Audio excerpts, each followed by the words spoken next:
Hello and welcome everyone to the Out of Spec podcast. I'm Francie, this is Kyle, and today we're talking the facelift on the Model 3 from Tesla.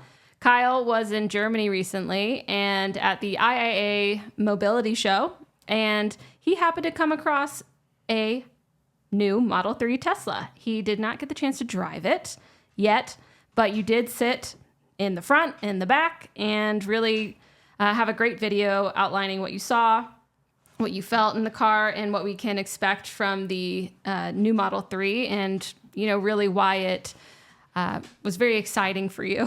We have Rafiki here on the podcast as well, my dog. Yeah, the dog is in the podcast. That's always great. But I thought it'd be kind of fun, not necessarily to repeat what we already put in the Out of Spec reviews video, but maybe to talk a little bit about Model 3 refresh, how Tesla presented the car, ask some questions to the audience, of course, about like why the heck was this a Euro and China upgrade, not US. And so basically we'll get into the whole thing, and it starts with a Car Wow video and an Autotop NL video, the two that I saw at least, from a pre-release, pre-recording launch event in Oslo. Now that's pretty common. We're invited to a lot of these as well, where we're able to, film the car ahead of time under embargo where we don't talk about it. And then all of the reviewers release the reviews at the same time. We've never really seen Tesla do this before for a product launch, other than, I'm trying to think, like maybe Tesla Track Mode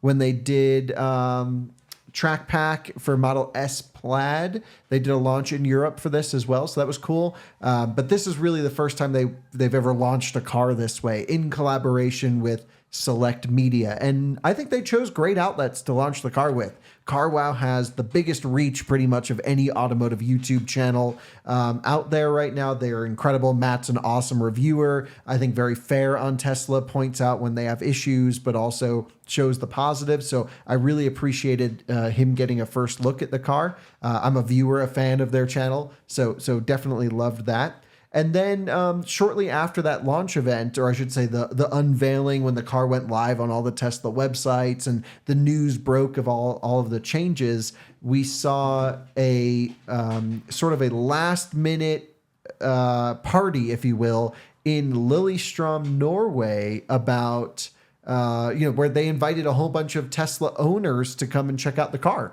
So it was a party. It wasn't media focused specifically, but for anyone Tesla interested? Right. So yeah, the media had access ahead of time, I believe, like earlier that day or the day before. There wasn't much time.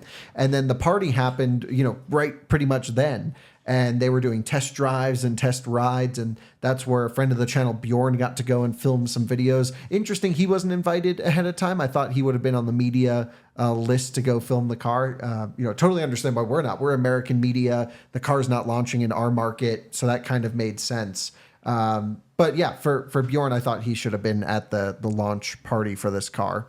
And then maybe we should just briefly touch on what this car is. And it is the what has been referred to internally as the Model 3 Highland, which is a sort of mid-cycle refresh of the Model 3. Typically, Tesla hasn't done many of these. No, they haven't. Model S is the only one I can think of in October 2016. It's been a long time. I mean, they've really just been running with what they have. So that's why this is also so exciting. And I would say, it does seem like there are significant improvements, but, it's not a new car, but it is improvements on, the well-running wheel that they have.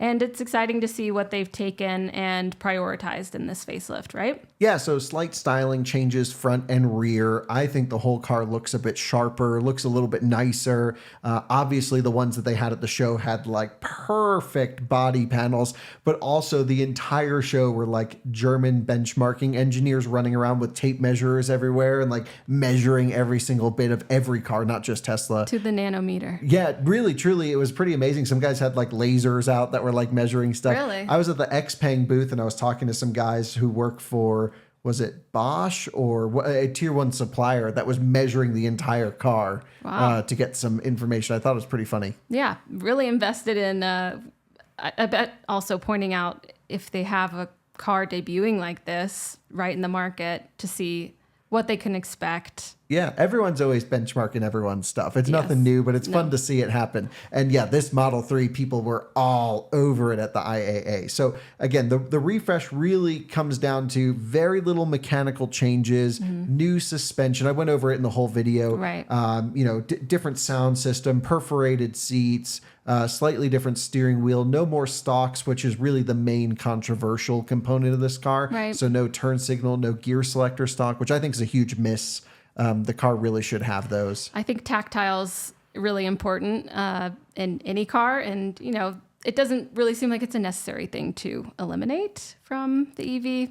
Nonetheless, they did. And so, of course, if you haven't already seen Kyle's video where he really dives in while he's in Germany, please go watch that. Great video, very in-depth. Of course, CarWow's video is also really cool with them behind the wheel. I did watch that and thought it was a great video. Really informative.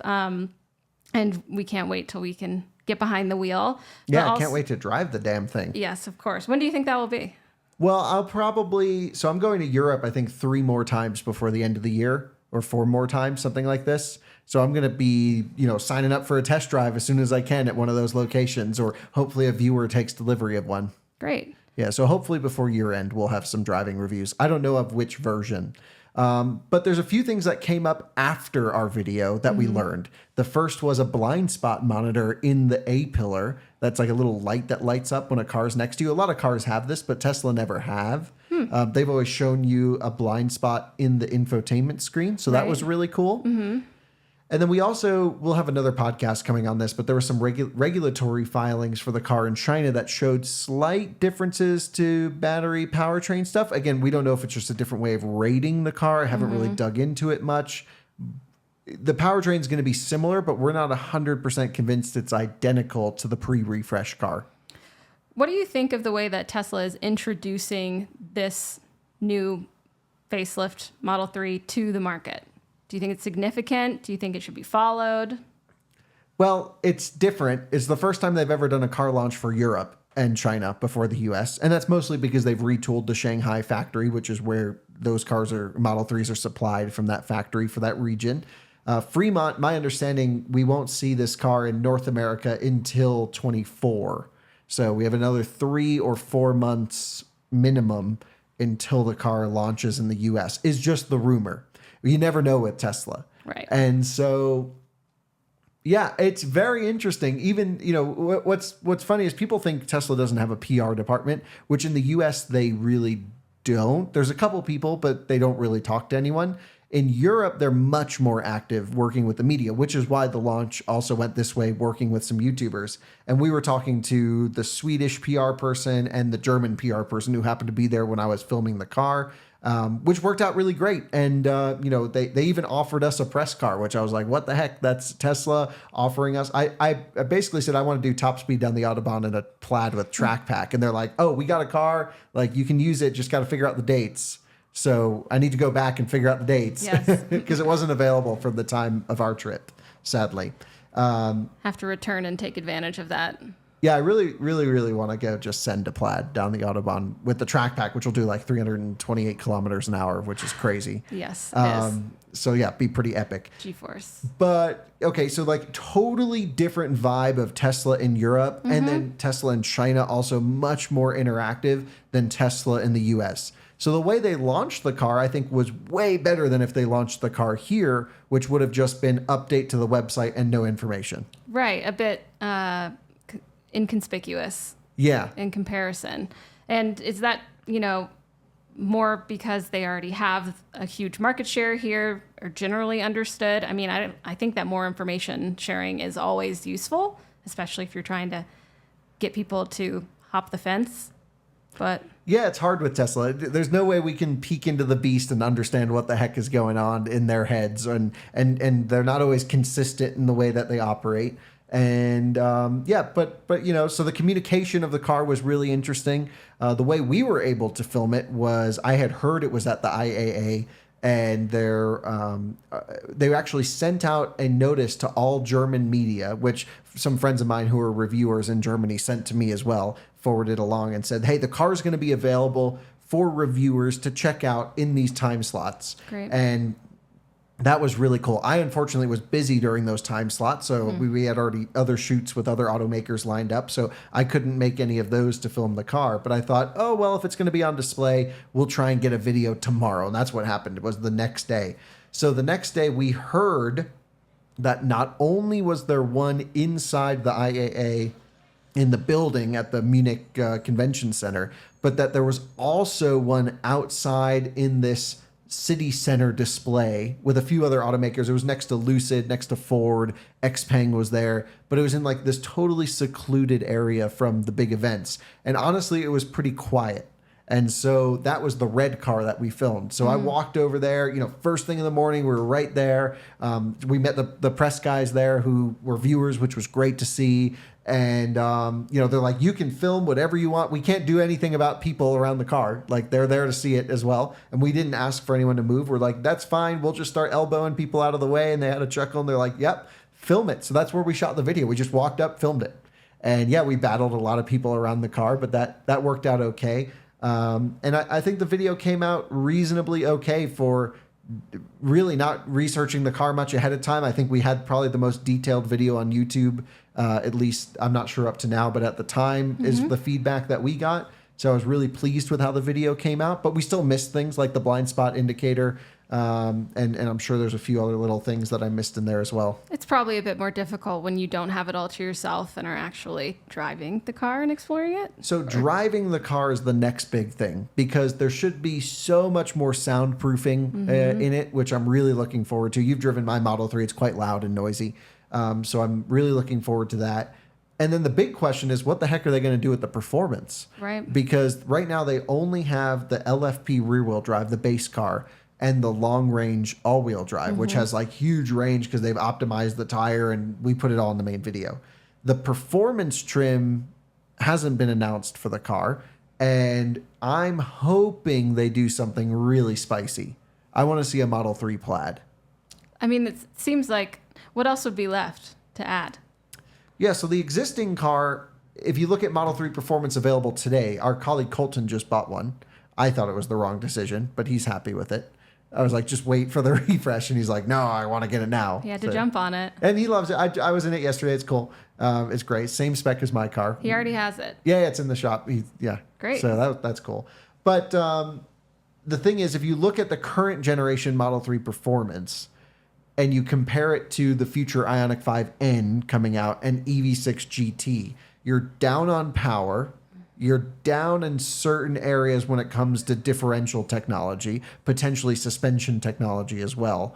And so Model 3 used to be the ultimate like performance electric car, but I just was ripping an EV6 GT down the Autobahn and through corners, and it's like pretty awesome. Not to say it's necessarily better than Model 3, but there's some real stiff competition coming up in this $60,000 performance electric sedan category. And I think they need to be spicier. I mean, I really think they should do plaid drivetrain in a Model 3, maybe detune it slightly, give it 800 horsepower, but do something nuts. Nuts. Not quite plaid, but almost there to differentiate it. Yeah, I think they always have to keep Model S as the top. I wish they didn't. If I was Tesla, I would make Model 3 plaid. Same power, same output as Model S. The thing is, it has a smaller battery pack, or I imagine it would have to have a smaller battery pack, shorter chassis and everything. So the battery would probably be limited as to how much power it could output. But how cool would it be to just see Tesla crank everything up to 12 and say, here's everything we can do in a great chassis, 3 motors, doesn't matter if it's 2, 3, 4, just go crazy with it and charge a little bit more money and then just smoke everyone. That's what I hope they do. Fingers crossed. I mean, they've been crazy enough to build a Model S plaid with 3 motors and 1,000 horsepower and sell it for 80 grand now, or 90 grand. That's true. I just wonder if they really would pour all of the bells and whistles into one model already. I feel like they might sprinkle it throughout rather than all in one. I don't know. I feel like Tesla's always been like, if we got it, we throw it in the car. And so the car, okay, so the performance is still a big unknown that I'm really excited to see what they do. And again, of course, I want it to be a true performance spicy machine. A future BMW M3 killer, which is rumored to have quad motors and be a real insane machine. But if we look at the existing product, the long range and the LFP, the car's value only increased by $1,000 over the outgoing model. And for that, you get glazing everywhere in the car and on the windows. You get a better sound system. You get ventilated seats.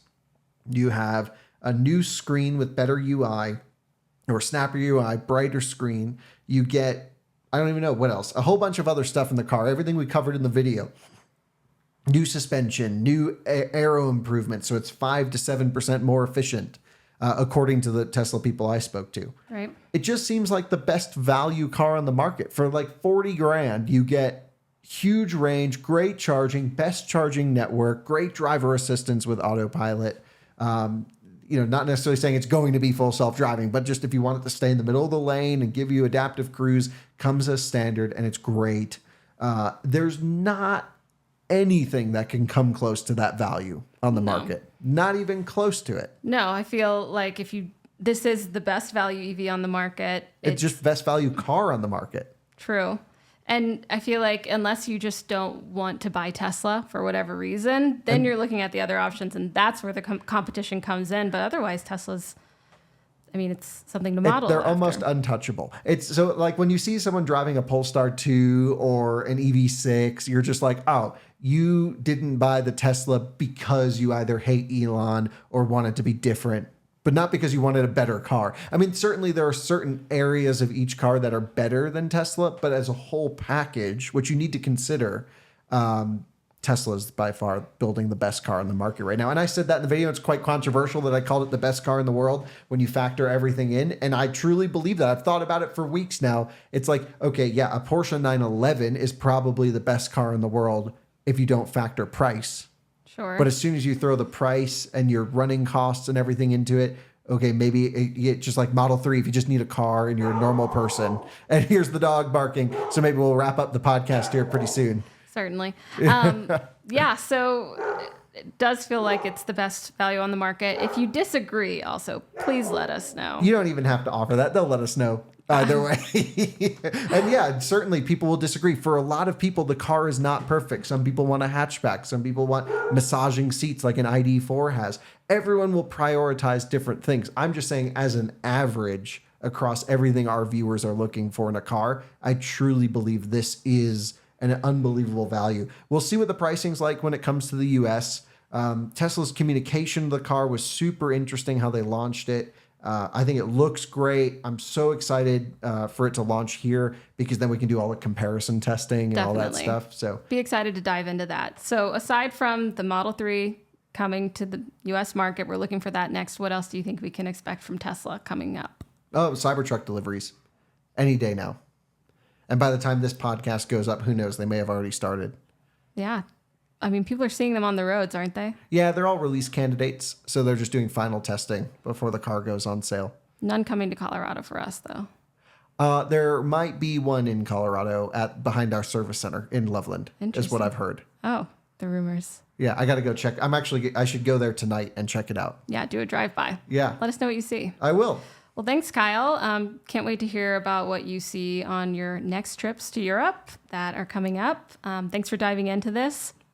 Thanks for joining us today on the Out of Spec podcast. If you have stories that you'd like us to cover, feel free to email us at podcast@outofspecstudios.com or tweet me at hey_Francie on Twitter or X.